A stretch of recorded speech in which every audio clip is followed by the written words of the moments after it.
engkau besok jadi apa, itu tidak tergantung apa-apa, cuma tergantung keputusanmu sendiri. Kalian ingin jadi apa? Kan sering saya sampaikan manusia itu full of potensi. Dalam dirinya penuh potensi macam-macam. Kalian putuskan mau jadi apa, itu pasti kalian bisa. Dan seperti itulah masa depanmu.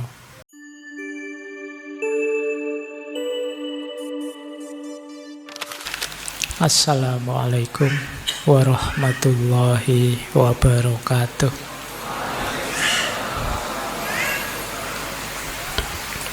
Bismillahirrahmanirrahim. Alhamdulillahi rabbil alamin. Wa bihi nasta'inu ala umurid dunya waddin. Allahumma sholli wa sallim wa barik ala habibina wa syafi'ina Sayyidina wa maulana Muhammadin wa ala alihi wa ashabihi wa man tabi'ahum bi ihsanin ila yaumiddin. Amma ba'du. Kita lihat ya beberapa quote yang nyambung dengan resolusi. Misalnya ini, Ralph Waldo Emerson, dia bilang, the only person you decide to become is the person you decide to be. Satu-satunya sosok yang engkau pasti akan jadi seperti itu adalah sosok yang engkau putuskan begitu. Jadi engkau besok jadi apa, itu tidak tergantung apa-apa, cuma tergantung keputusanmu sendiri. Kalian ingin jadi apa? Kan sering saya sampaikan manusia itu full of potensi. Dalam dirinya penuh potensi macam-macam. Kalian putuskan mau jadi apa, itu pasti kalian bisa. Dan seperti itulah masa depanmu. Itu dari quote ini sebenarnya terasa betapa pentingnya model resolusi tadi. Kalau kamu tidak target dirimu apa-apa, ya kamu tidak jadi apa-apa. Tapi kalau kamu ingin jadi sesuatu, ya seperti itu nanti engkau akan menjadi. Jadi the only person you are destined to become is the person you decide to be. Satu-satunya sosok seperti apa nanti takdirmu, ya seperti itulah keinginanmu.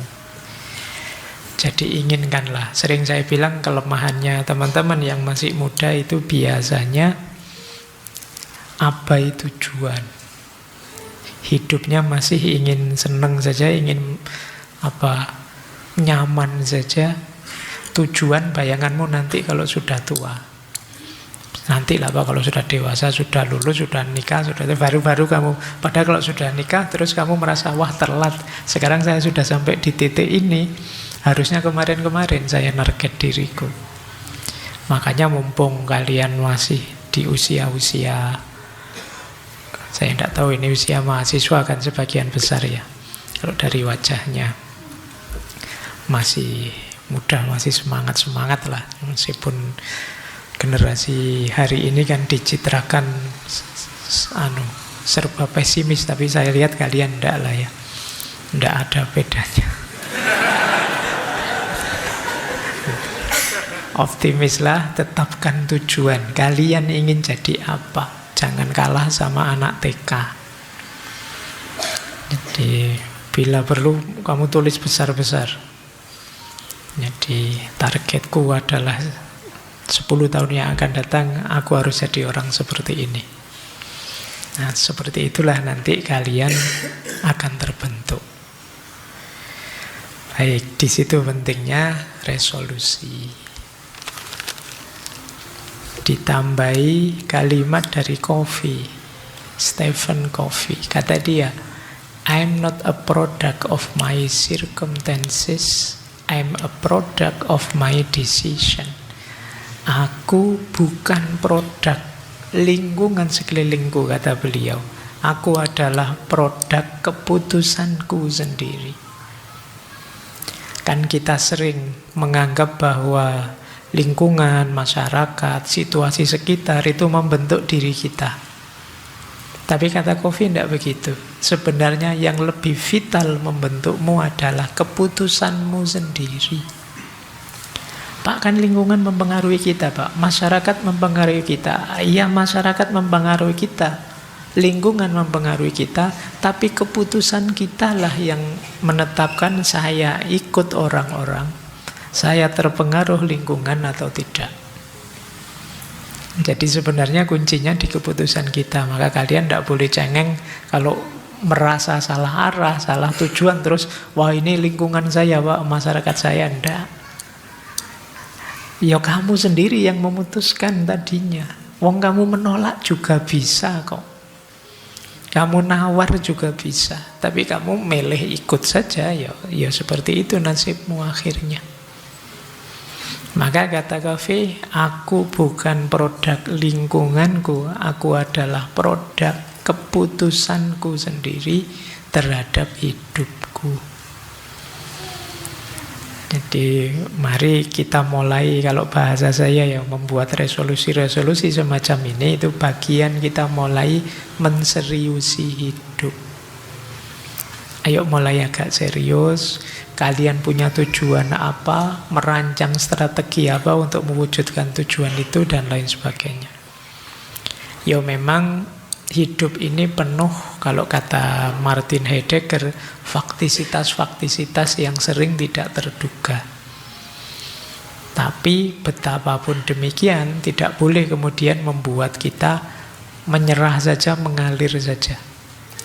Kata Heidegger, tetap kita harus jadi seorang Dasein, seorang manusia yang otentik versi diri kita sendiri.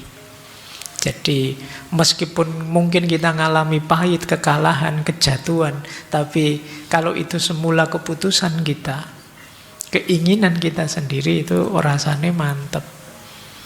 Daripada sudah ikut-ikutan orang, keliru, jatuh, kalah, itu lebih pahit. Maka putuskan sendiri hidupmu, pilih, dan apapun nanti konsekuensinya, lebih mudah kita menerimanya.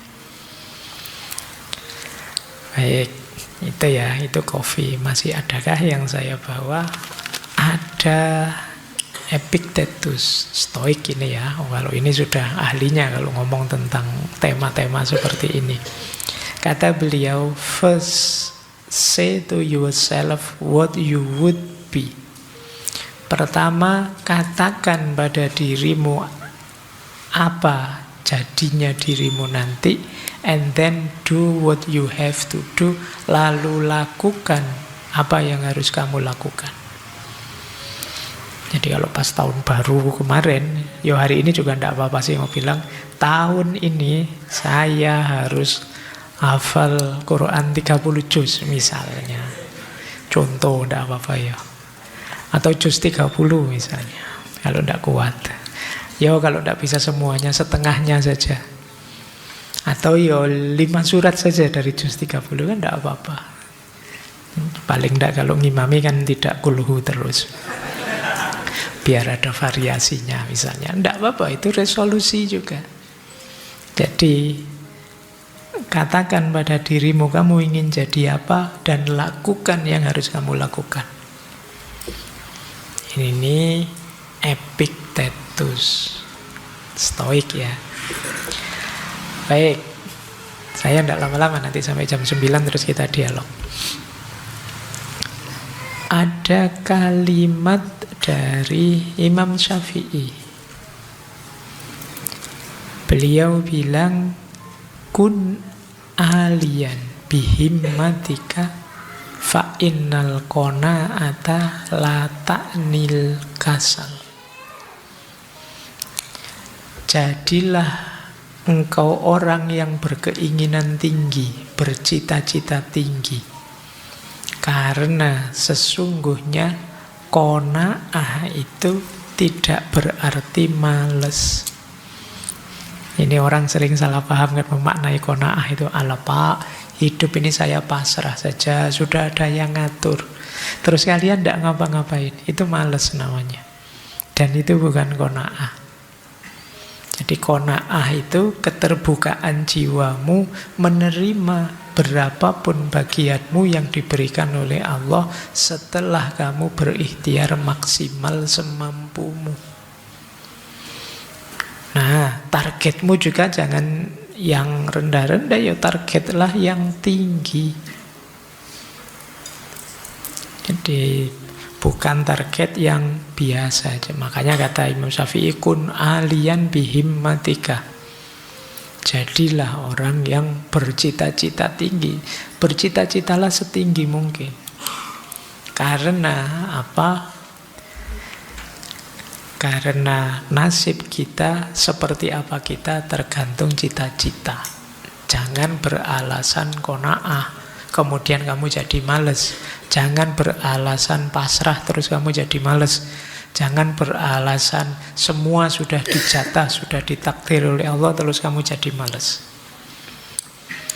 Jadi pandangan kalau dalam Islam tentang takdir, tentang qanaah, tentang ridho itu arahnya tidak membuat kita pasif sebenarnya, tapi maksudnya adalah agar kita tidak putus asa. Apapun hasil yang kita terima, tapi sebelumnya ya diawali dengan ikhtiar-ikhtiar. Baik, jadi ini kun alian bihimmatika fa innal qanaata la ta'nil kasal. Selanjutnya tulisannya hilang jadi tidak usah saja. Ini sebenarnya urusan font ya, dari Ibnu Qayyim al-Jauzi. Ini arahnya, pikirannya sama seperti Imam Ghazali tadi. Jangan bercita-cita rendah kalau engkau bisa tinggi. Jadi jangan hanya target 10 kalau kamu bisa 100. Itu sama kayak kalian ditanya, ini kan konteksnya misalnya, kuat enggak kamu puasa sunnah Senin Kemis setahun penuh? Kuat sih, kuat Pak. Ayo berarti kuat, sudah. Target sepenuhnya. Itu namanya jangan target yang lebih rendah kalau yang tinggi kamu kuat. Kira-kira kamu baca 1 buku seminggu bisa enggak? Bisa Pak kalau 1 buku seminggu. Ya sudah, target saja 1 buku seminggu. Jangan target 1 buku 1 bulan. Kalau seminggu bisa tamat. Ini quotes dari Ibnu Qayyim ini. Jangan menuju yang lebih rendah kalau engkau bisa lebih tinggi. Ini berarti sebelum itu kalian harus bisa membaca dirimu, kapasitasmu, kemampuanmu. Kadang-kadang kita itu milih nyaman, milih tidak repot, milih enak dan aman saja. Akhirnya kita target yang level-level bawah. Padahal kita lebih tinggi bisa. Dari sini nanti mari kemudian kita tetapkan, berarti saya harus punya resolusi. Saya harus punya target-target. Paling tidak setahun ke depan, tahun baru 2026 saya harus jadi seperti apa sudah. Kualifikasi saya sudah naik berapa jenjang. Nah, ini kalian mulai sekarang ya. Nah, sekarang kita belajar sebentar caranya gimana Pak. Ada beberapa strategi untuk kita bisa membuat resolusi. Nanti setelah ini silakan teman-teman bikin resolusi sendiri-sendiri. Yang pertama jelas ya, bikin tujuan. Tetapkan tujuan. Diingat-ingat tujuan yang spesifik, jangan yang umum. Kalau umum biasanya tidak jalan. Kamu cita-citanya jadi apa? Jadi orang yang berguna Pak, bagi nusa, bangsa, agama, dan orang tua. Wis itu alamat gak melaku mesti. Tujuanmu terlalu umum. Jadi bikin yang spesifik, nanti ada rumusnya. Pak, saya target biar kualitas diri saya meningkat. Tahun ini saya harus menamatkan misalnya 10 buku filsafat pokok, 10 komik, 10 misalnya kan boleh. Itu kan bisa diukur. Jadi bikin target yang spesifik, jangan yang umum. Saya ingin jadi orang yang lebih soleh, Pak. Ini terlalu umum. Spesifiknya ya saya ingin sholat 5 waktu saya full, Pak, tidak bolong-bolong lagi. Ini lebih spesifik. Jadi jangan membuat resolusi yang umum. Biasanya tidak jalan. Kalau kalian, Pak, saya ingin jadi anak baik, nah itu berat, mesti tidak jalan nanti. Jadi bikin target yang spesifik. Kemudian buat rencana bertahap. Apalagi kalau resolusi kita besar. Jadi kalau teman-teman ingin menguasai skill apa, itu bertahap. Bulan pertama bisa apa, bulan kedua bisa apa, bulan ketiga bisa apa. Sehingga nanti 12 bulan terwujud seperti yang kita inginkan. Kayak tadi, Pak, saya ingin hafal juz 30, Pak. Berapa surat di juz 30? Januari harus hafal berapa surat, Februari berapa surat, nanti sampai Januari 2026 tuntas, hafal semua juz 30. Nah ini ada tahapan. Saya ingin lulus kuliah, skripsi selesai, ujian dan wisuda, Pak, di tahun ini. Kalian harus tetap punya target. Oh berarti bulan depan saya harus sudah seminar, kemudian bimbingan 1 semester sekitar 6 bulan setelah itu. Ini namanya ada tahapan. Biasanya kalau tidak ada tahapan, kalian kebingungan sendiri, mulainya dari mana, melanjutkannya bagaimana. Kemudian pantau, dievaluasi. Lebih enak punya jurnal seperti ini, punya catatan sendiri atau online saja, notes-notes di HP kan banyak aplikasi-aplikasi. Jangan medsos, kalau medsos biasanya kalian pengen pamer saja sih. Ya kalau di medsos paling kalian mau cerita, alhamdulillah sudah hafal 5 surat, itu biasanya pamer itu. Sudahlah, bikin catatan kamu sendiri saja lah, untuk kita sendiri. Orang tahu tidak apa-apa, tapi kita tidak ingin pamer. Biasanya kalau ada motif pamer itu terus berubah orientasinya. Jadi kita pantau terus. Loh kok kemarin tidak sukses ya, bulan ini saya target 3 surat, ternyata baru 2 surat, ini sebabnya apa ya? Ini namanya evaluasi. Kemudian motivasi dijaga terus, komitmen, istiqomah. Mungkin lebih enak kalian bikin waktu khusus atau pakai strategi khusus untuk menjaga motivasi. Mungkin saja ada hal tak terduga, situasi luar biasa. Tidak masalah kalau kalian berkompromi, menyesuaikan resolusimu. Pak, tidak disangka ternyata saya pinginnya sih lulusnya setahun depan, ternyata tahun ini sudah diancam DO ya Pak. Terus, nah itu harus diatur lagi. Wah berarti tidak jadi hafalan Qur'annya, saya pending ya Pak untuk ngurusi skripsi yang tahun ini, boleh. Jadi fleksibel tapi tetap disiplin, tapi jangan cengeng, jangan manja. Jangan karena alasan sepele, alasan simpel terus resolusi kamu kompromikan. Pak, saya sudah target setiap habis Isya menghafalkan tadi Pak, tapi ternyata pas habis Isya itu ada acara TV favorit ya Pak, saya itu tidak penting. Kalau yang seperti ini ya kalian jangan berkompromi. Jadi ini fleksibel tapi tetap disiplin.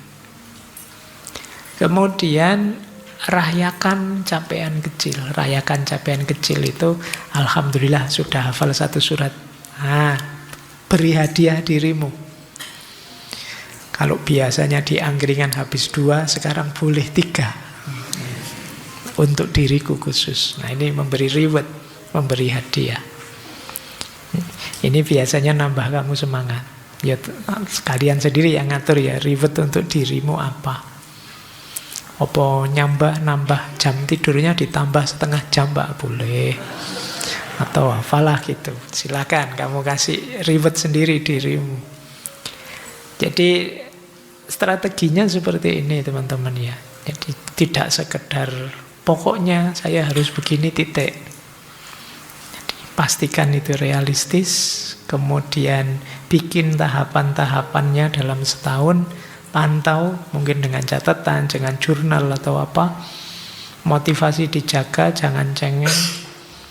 Mungkin ada perubahan besar yang harus beradaptasi, yo jangan kaku. Kalau ada capaian, rayakan itu dengan gayamu, dengan versimu sendiri. Nah, saya tiba-tiba teringat, mungkin teman-teman pernah mendapat materi ini. Konsep namanya SMART.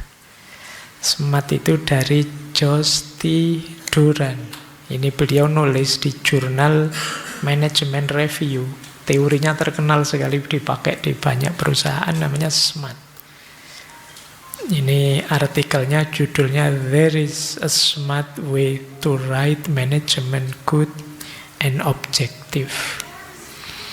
Jadi SMART itu singkatan dari Specific, Measurable, Achievable, Relevant, Time Bound.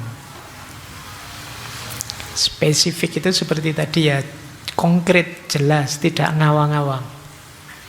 Jadi tidak ideal yang abstrak, tapi spesifik. Measurable itu terukur.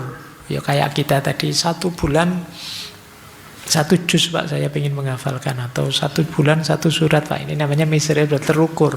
Kalau gagal kan bisa, oh saya tidak mencapai target berarti gagal. Jadi misalnya saya tahun ini bikin latihan sabar Pak. Nah, ukurannya apa? Dalam 1 bulan itu maksimal saya harus marah sekali saja misalnya. Itu kan kalau ada kata sekali, 2 kali, ini kan namanya terukur. Kalau sudah, wah ternyata 2 kali bulan ini, padahal target minimalnya, maksimalnya sekali, saya 2 kali. Itu evaluasi nanti jalan. Terus perbaikannya seperti apa? Itu measurable. Kemudian achievable. Jangan bikin resolusi yang kalian tidak bisa mencapai. Konkret sih, measurable sih, tapi tidak achievable. Tidak bisa dijangkau. Wallahu a'lam. Wong sekarang ngaji saja tidak pernah kok tiba-tiba target hafal 30 juz itu wis.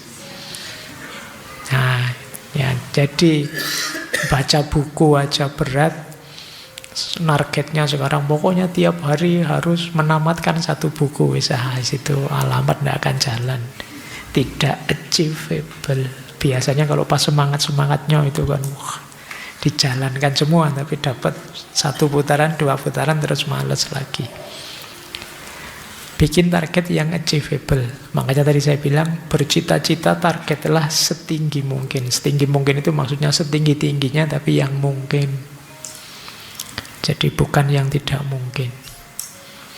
Oke, setelah itu relevan. Relevan itu nyambung, relate dengan hidupmu, bermakna, ada gunanya.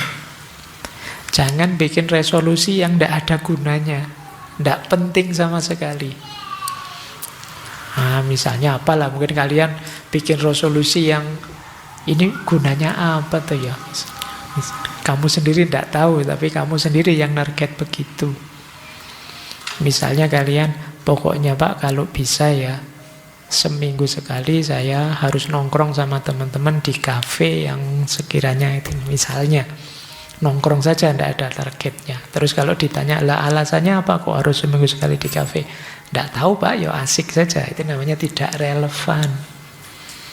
Tapi kalau kamu bisa menyebut, iya Pak, karena saya tidak boleh putus hubungan dengan teman. Kalau ketemu seminggu sekali bagi saya itu sudah minimal. Makanya minimal seminggu sekali nongkrong.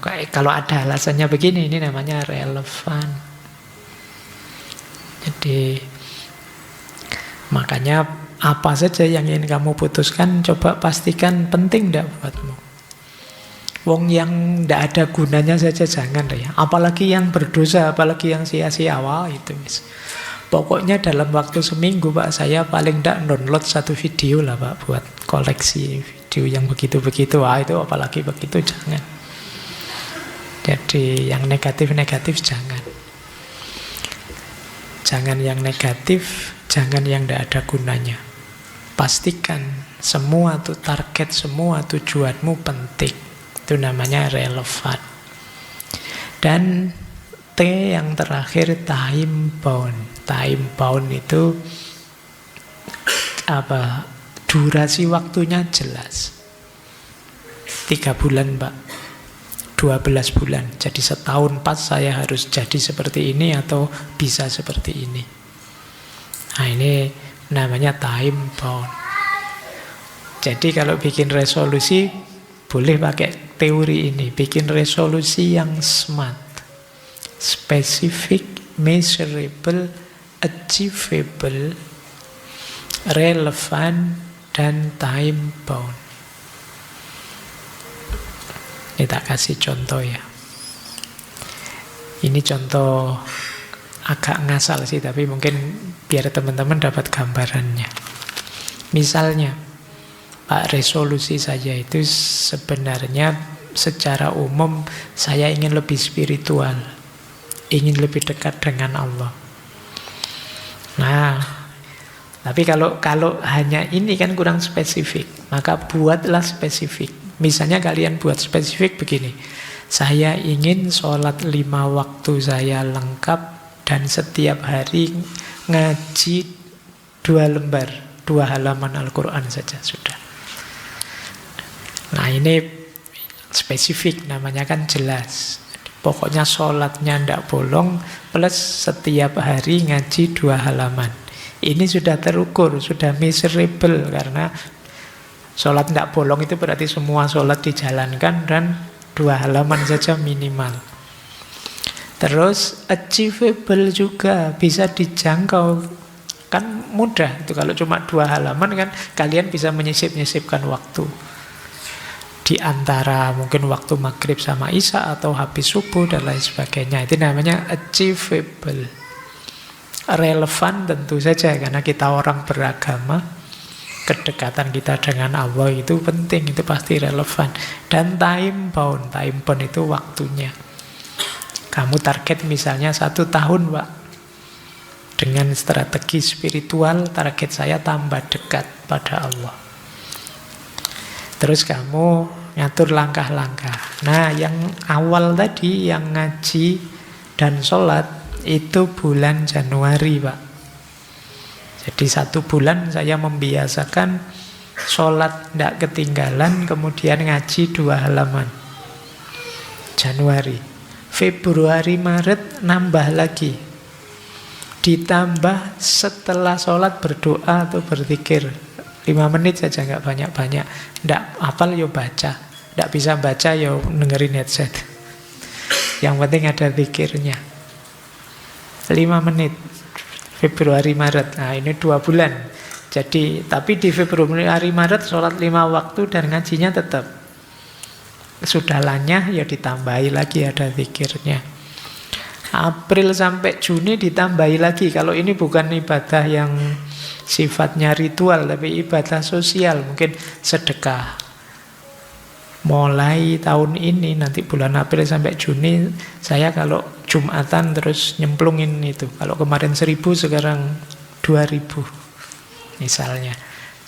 Nah ini ibadah sosial target. Terus nanti bulan Juli, Desember kamu target, saya harus ikut kajian-kajian agama minimal dalam 1 bulan 2 kali. Misalnya ini ya. Ini yang disebut rencana. Jadi nanti di akhir Desember sholatmu lengkap, ada zikirnya, ada ngajinya. Kamu baik secara sosial, ada sedekahnya. Kemudian ilmu agamamu tambah terus. Jadi itu setahun ke depan bulan Januari kamu sudah jadi orang soleh sudah. Sudah luar biasa kan, ya, selangkah-selangkah. Itu yang disebut resolusi. Jadi kelihatannya kan tidak berat, makanya tadi istilahnya achievable, bisa ditempuh sesuai waktunya. Ini bisa kalian pakai untuk apa saja. Jadi kalau ini contohnya agama. Untuk studimu juga boleh, untuk mengupgrade kualifikasi intelektualmu juga boleh. Mungkin yang ingin jadi penulis mulai target untuk punya karya tulis dalam setahun ini, dirancang step-stepnya dan seterusnya. Inilah resolusi namanya. Baik, sebentar lagi ya. Terus kalau ini tantangan ya, ini yang paling sering ditanyakan kalau orang sudah bikin resolusi. Yang pertama, biasanya banyak yang bermasalah dengan keistiqomahan. Kalau di awal semangatnya tinggi, tapi lama-lama susut, lama-lama turun. Itu ya strateginya bisa.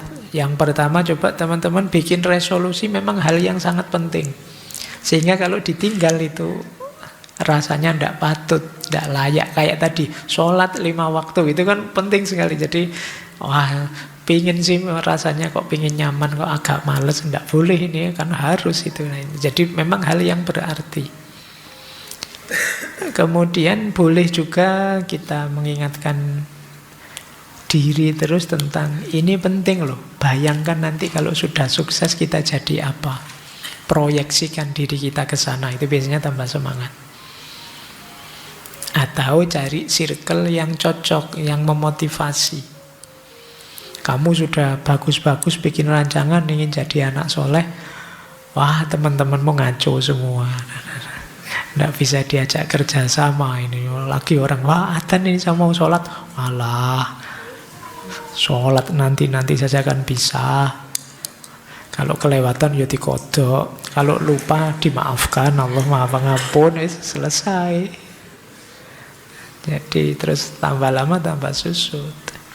Kamu sudah siap mau ngaji, terus digembosi sama temanmu, alah ngaji nggak ngerti artinya saja, yo terus kamu jadi susut semangat. Oke ya, maka cari circle, cari teman yang bisa mendukung. Itu biasanya menguatkan. Yang kadang-kadang kalau kamu mau susut semangatmu, justru dia yang mengingatkan. Terus ada juga yang gelisah karena banyak distraksi, terganggu oleh rutinitas sehari-hari. Nah, maunya istiqomah tapi kok ada, ini ada gangguan ini, ada gangguan itu, ada distraksi ini, distraksi itu. Akan lebih mudah kalau untuk hal-hal yang kalian bikin resolusi, kalian sediakan waktu khusus. Sekiranya tidak terganggu. Misalnya kalian tadi yang target pinter nulis, jadi setiap hari harus menulis misalnya minimal 1 halaman. Nah ini kalian cari waktu yang sekiranya tidak terganggu. Misalnya habis sholat subuh, atau sebelum tidur sebentar. Ini kan biasanya tidak terganggu sudah. Tapi kalau kalian nyari waktunya campur dengan kegiatan yang lain disambi apa, biasanya sulit. Jadi boleh untuk yang kalian bikin resolusi itu, yang memang itu targetmu, beri alokasi waktu khusus. Boleh nyari alat bantu, banyak lah sekarang, yang jurnal lah, aplikasi lah untuk mengingatkan. Saatnya ngaji, saatnya nulis, itu alarm gampang lah. HP-mu semua ada alarmnya mengingatkan. Kemudian banyak juga yang mundur karena gagal. Waduh Pak, ini saya sudah gagal ini, bulan ini sholatnya bolong 5, berarti tidak lanjut ya. Lah ya tidak begitu. Ya, jadi kegagalan kecil bukan berarti terus kamu menyerah di tengah jalan. Kan teorinya gagal itu proses belajar. Wah bulan ini bolong 5, kalau bisa ya bulan depan tidak lebih 5 lah, kalau bisa 3, itu meningkat. Kemarin bolong itu karena apa sih? Bulan depan harus dihindari ini yang membuat bolong. Nah, ini Ini namanya belajar dari kegagalan. Kalau memang gagal ya dimulai lagi, diulang lagi. Ini strateginya. Kadang-kadang kita gagal kecil, kita jadikan alasan untuk berhenti. Misalnya kalian target nulis misalnya, dikritik temenmu sedikit terus, berti saya memang tidak bakat nulis terus selesai. Tidak begitu. Ya kegagalan itu berarti tanda untuk kita memperbaiki diri. Kalau teman mau kritik, ya baiknya bagaimana kemudian. Terus kamu tutupi, kamu atasi kekuranganmu. Ada lagi yang mengkritik, yang mengeluh sulit untuk mempertahankan semangat, apalagi untuk resolusi dalam jangka panjang. Yaitu sama seperti kesulitan istiqomah tadi ya. Bikin strategi yang menyenangkan. Kalian kalau targetnya sangat panjang, ya kalian bikin tahapan-tahapan. Jadi bulan ini dulu targetnya apa, atau semester ini dulu targetnya apa. Karena ini targetnya 5 tahun sih ya misalnya. Ya kamu pecah-pecah. Biar tidak membayangkan 5 tahunnya terus kamu jadi lelah. Kamu jadi, wah susah ini mesti. Pecah-pecah saja. Kemudian tadi ya, beri dirimu penghargaan-penghargaan. Bayangkan kalau kamu sukses mencapai ke sana. Sukses lulus S2, sukses lulus S3, itu mungkin jaraknya panjang. Itu kalau kalian mikir selesainya nanti di akhir, itu biasanya terus berat. Nah, orang Jawa menyebutnya awang-awangan. Awang-awangan itu, aduh kok berat itu. Nah, kamu pecah-pecah targetnya. Sebulanan atau 3 bulanan. Kemudian kadang-kadang juga banyak hambatan yang tidak terkendali. Misalnya, yaitu tadi, tiba-tiba ada pandemi, tiba-tiba ada musibah ini atau halangan itu. Ya seperti saya bilang tadi, fleksibel saja. Boleh kok kalau memang sangat mendesak, terus nego di waktunya misalnya, atau nego di targetnya misalnya. Setahun targetnya jus 30 Pak, ternyata banyak sekali halangan macam-macam yang tidak bisa ditinggal. Berarti saya perpanjang setahun setengah Pak. Ya, tidak apa-apa, ini memang tidak terhindarkan halangannya. Tapi jangan cengeng, bukan halangan-halangan biasa. Kemudian bosen. Nah, ini biasanya tantangan berat juga. Sudah semangat-semangat tapi diulang-ulang terus kalian rasanya bosen. Kayak gitu lagi, kayak gitu lagi. Ini penyakit bosen itu. Tapi ya kalian harus, kalau itu memang sesuatu yang baik, memang harus agak berani mendorong dirimu, agak mempush dirimu agar ayo istiqomah terus. Ayo kita jalankan terus, meskipun sambil pahit, meskipun sambil berat, tidak apa-apa. Wong itu baik. Ngaji sehari 1 juz misalnya, itu kan kadang-kadang kalau sudah bosen itu, ini ngapain yo sampai batasnya juz kok suwi, bolak-balik. Tapi yo ayo dikuat-kuatkan sampai beneran di akhir. Ini latihan untuk jiwa kita, karena memang manusia itu punya karakter bosen antara lain. Jadi makanya dalam agama itu istiqomah sangat ditekankan. Kenapa? Karena kita punya karakter kebosanan. Jadi ini tantangan-tantangan bagi resolusi ya. Kalau teman-teman mau buat resolusi, siapkan segalanya, kemudian jalan. Percayalah kalau kalian bisa mewujudkan resolusimu, paling tidak rasa percaya dirimu akan naik, kebanggaanmu pada dirimu juga meningkat, dan tambah mantap kamu bikin resolusi-resolusi selanjutnya. Disitulah nanti kesuksesanmu di masa depan dimulai. Jadi silakan ya, mulai sekarang semua saja bikin target-target. Hubungannya apa Pak tema ini dengan filsafat? Manfaatkan filsafat untuk rujukanmu. Misalnya, kalau resolusimu berhubungan dengan penguasaan diri, ketenangan, hidup yang tidak stres, tangguh menghadapi masalah, coba kamu baca-baca stoikisme. Kalau resolusimu misalnya berhubungan dengan capaian pribadi, karir yang meningkat, sukses ini, sukses itu, coba diperkuat dengan wawasan-wawasan eksistensialisme. Kalau kalian ingin jadi orang baik, orang yang berguna, kalian boleh virtu etik, jadi pribadi yang baik. Fokus pada akhlak, pada moral, dan lain sebagainya. Atau kalian ingin berkontribusi, berbagi pada sesama, beramal soleh pada orang-orang sekelilingmu, kalian boleh belajar filsafat utilitarianisme. Atau mungkin resolusimu berhubungan dengan skill tertentu. Tahun ini saya harus bisa memperbaiki motor sendiri, Pak. Tahun itu, nah, itu ya kamu boleh belajar pragmatisme. Pragmatisme itu mengajarkan kita jalan tercepat, terpendek untuk sampai pada hasil. Oh, jadi belajar filsafat nanti banyak mendukung resolusi-resolusi yang kita buat. Ya kalian sendiri yang tahu yang terbaik untuk hidupmu. Pastikan ketika kalian membuat resolusi diawali dari pemahaman terhadap dirimu sendiri. Dibaca dulu diri kita, mana kurangnya, mana lebihnya.